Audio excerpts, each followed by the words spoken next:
Thank you. Who here has been to Mongolia? Wow, we've got maybe a couple of hands. Then you'll forgive me if I have to paint a bit of a picture for you. You can imagine me and my best friend, aged 20, unbelievably dirty, filthy, head-to-toe filth, sitting on the edge of a dirt track in the middle of the steppe, looking out across the Altai Mountains as we tried to hitchhike from Ulaanbaatar in the middle of Mongolia to goodness knows where in the middle of Kyrgyzstan. And we were sitting on the edge of this track waiting to see if we could find another truck of people who were moving their incredible yurt tents from one end of Mongolia to the other to hitch a ride to try and get across the border. And this particular moment I'm thinking of, we were fighting because we had this much Mars bar left, and we needed it because all we had eaten for the last 4 months had been goat boiled in salty water and goat's milk curded into a sour cream. So I think you'll agree the situation was pretty desperate. One of the reasons that I was incredibly keen to go to Mongolia was because that I was studying ancient history. And as part of studying ancient history, we studied Herodotus. And Herodotus had written about the peoples of the Altai Mountains, the backdrop to where we were, and how they had this incredible army of women. Women who were so brilliant at their jobs that some of them would cut their breasts off so that they could fire bows and arrows from horseback. Now, the flakiness of Herodotus' evidence was quite remarkable. So a lot of people thought that he just made that up, kind of wishful thinking. But unbeknownst to me, although we were kind of following where these tribes had been, at exactly the same time, 1993, that we were sitting on the edge of this track fighting about Mars bars, an amazing woman called Natalia Polozhnik, I think I'm saying that right, apologies Natalia if I'm not, had discovered some graves that had been frozen in ice and therefore had this extraordinary treasure trove of amazing remains and artifacts right back to those nomadic people that Herodotus had written about. At the same time as her, another amazing professor called Leonid Oblonsky from the University of Archaeology in Moscow had also found a huge number of graves for the people who roamed the steppe from the Ukraine into the middle of Mongolia. And what they found was incredible. These bones that they were digging up, with more and more incredible technology to look at the bone density and work out the actual shape and form of the people they belonged to, they realized were, to a quite considerable number, those of women. And these women had been buried not with gems and with the traditional burial accoutrement of ladies, but with tools and weapons, bows and arrows. So at exactly that moment that Helen and I were fighting over a Mars bar, as I had kind of romanticized about Herodotus' vision of women charging across the plains, they were discovering that that was actually true. Now, what the hell has this got to do with the internet? Well, I've been thinking about this a lot recently, because I think we need to take some inspiration from these nomadic peoples, and we need to create a new army of women, of warrior women, and we need to do it giving them the digital tools of today. Because I would argue that even though we don't have wars to fight in the same way as those nomadic peoples had wars to fight, we are facing some pretty profound and difficult challenges. Chronic disease, inequality, massive climate change. And the solutions to those problems will, to a large degree, be organized around the internet, around digital developments and solutions. And we need as many people as possible to be thinking about those answers. As Amanda Foreman said in her brilliant documentary on BBC Two recently, people think that one of the reasons that men and women were so balanced in these early communities was because life was so precarious that they didn't have time to think about gender segregation. I think the same is true now. I think we here in the UK have an amazing opportunity, if we could just throw our imagination out there, to create the most gender-balanced technology sector in the world. And I believe that by doing that, we'll be much richer at an individual level and at a national level. It wasn't always as profoundly upsetting and depressing as I find the sector now. Back in the early days of computing, as you probably know, a lot of the very early engineers and women using these early people using these early computational machines were women. The first machine that people call a computer was actually built by the Lyons tea-cake factory. That is not why women were working on it. But the first computer, in quotation marks, that they discovered was called Leo, and it allowed them to measure the amount of cakes that they were creating in the factory. And it's widely regarded as one of the first computing machines. And the people that were trained to use it were all women. I was lucky enough to meet one, a woman called Mary Coombs.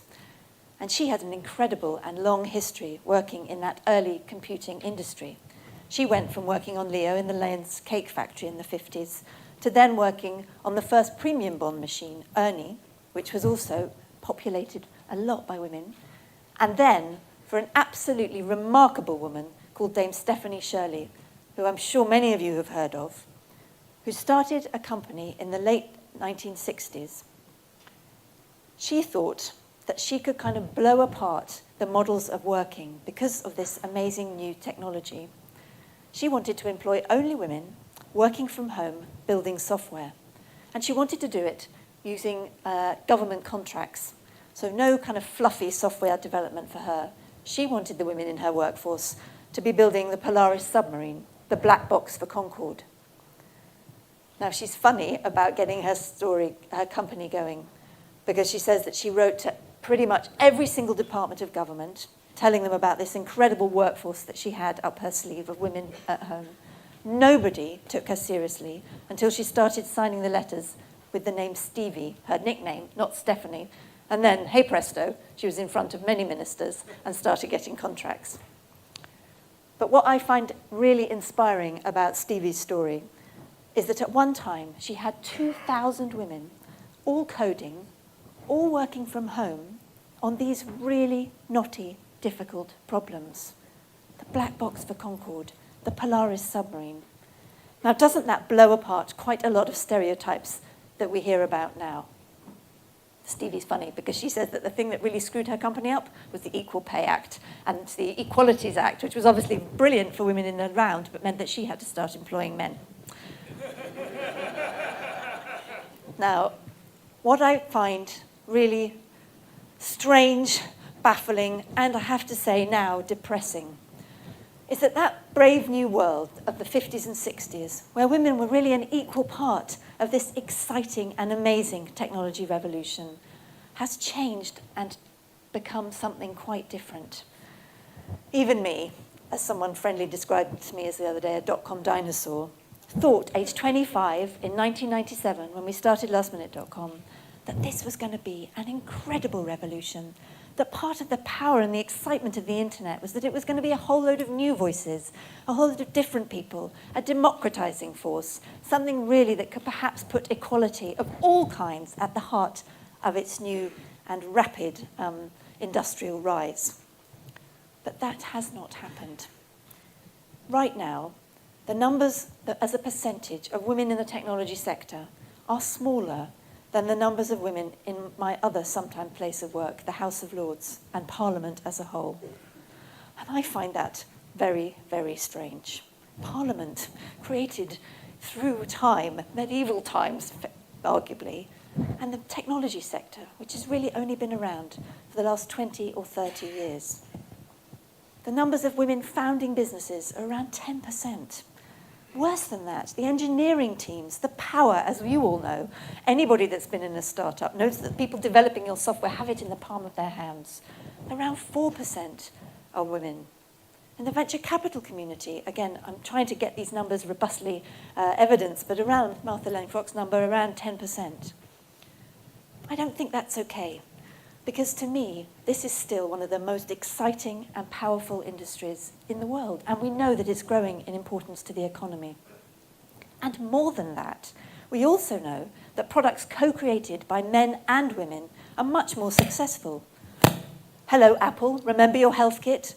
You launched it and touted it about as managing every single bit of your effective health needs, everything you could want to measure, everything that you possibly need to know. except periods, the menopause, anything to do with babies? Could that be because there were no women on your design team? Arguably. And we know that companies that have a founding team with women in it, either 2 women and a man or a man and a woman, do better in profit terms. Everyone benefits. Sometimes I feel a bit like a parody that I have to even make this argument. It's such a waste. There are so many women out there and we should be employing them and employing their skills. How extraordinary if the UK, a small country with a small population, I was looking at this recently, and we actually have a population only marginally larger than Greater Tokyo, which is nearly reaching 50 million people. Surely we have the opportunity to say, you know what? We're going to be the most incredible place to be a woman in technology in the world, and that is going to create a kind of live testbed for other people and a place where we design absolutely rock and roll, awesome products and services because we are engaging half the workforce. And more than that, right now in this country, we need 600,000 IT digital sector jobs. 600,000 right now. And by 2020, people estimate that will have gone up to 1 million. I think it will be significantly more. There are 800,000 women right now unemployed in this country. 800,000 and 600,000 women, jobs missing. Surely, with a bit more imagination, we could join up a bit more of the chain. Even if you think that only a fraction of those 800,000 unemployed women would like a role in the technology sector, it's got to be worth giving it a shot. There are loads and loads of fabulous things happening in this country. There are people like Sue Black running Tech Mums, teaching women in Tower Hamlets how to get digital skills and then they go on to be entrepreneurs. People like Emma Mulqueeny with Rewired State and Young Rewired State, helping young people get coding skills. And she has seen a big increase in the number of girls going into her program. People like Anne-Marie and Raphidian with STEMettes. People like all of the Digital Mums coding teams. There are lots and lots of things happening. But what I would like to do is raise the ambition for the UK, say, you know what? We need all of the help we can get over the next 10 to 15 years, and this is something that we could put at the heart of our regeneration, and it will make us stronger at an individual level and at a macro level. We need those warriors of the future. We need people who are going to battle in all of the things that we face in challenges every day. The entrenched poverty in this country, through to the changes that we need to make in our education system, in our health system. Women have to be part of those battles, and if we don't empower them digitally, then I don't believe we're going to have as competitive an economy as we could. So I take my inspiration from those nomadic peoples, those amazing women, those people who recognize that in times of fragility, everybody needs to be part of helping for survival. And I'd like us to have a look at how I think archaeologists might find graves in the future. On the side, you see the, I think that's a Scythian skeleton from 600 BC, found exactly where I was talking about in the Altai Mountains. And have this, maybe right by Tobacco Dock, a woman, perhaps, with a USB port. Let's hope so, because I think we could do something incredible in the UK. For my part, I want to make sure we scale up initiatives that are existing, we get more focus on it, increase the funding, and really make sure that we don't go backwards, that we go forwards, and that this incredible sector we're lucky to be part of includes everybody. Thank you.